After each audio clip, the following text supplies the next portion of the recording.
One of the weirdest parts about living with schizophrenia is oftentimes you're dealing with things like glossolalia or word salad. Word salad is basically when you talk and it sounds like you're coming up with a random or meaningless string of words to create a nonsensical sentence. And this is actually one of the reasons why I have to record and re-record a lot of my videos. It's very often that I start talking about something and then I start to try to connect it to something completely different. And then it just sounds like a jumbled mess when I listen to it over again. An example of word salad is like, the pole man went to the autumn leaf and found himself a cat. And it just seems like it doesn't relate to anything. But in the mind of a person with schizophrenia, it actually is symbolic and it does have meaning in our heads, but to the outer world it sounds like complete gibberish and nonsense. Glossolalia is basically just like mouth sounds or language before language or gibberish. A lot of babies, when they're twins, they'll kind of talk to each other in glossolalia. They'll be like,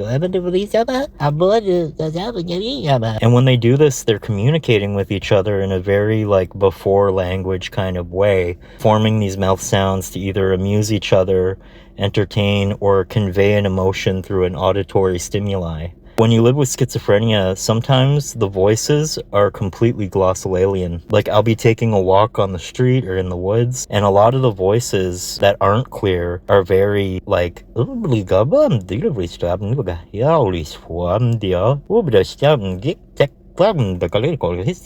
and it's happening in the background, and it sometimes feels like it's occurring on top of my head or behind my head, but it's like a completely different dialogue going on other than my internal dialogue or my inner thoughts. And so it's almost like these visitors in my mind that are just like, and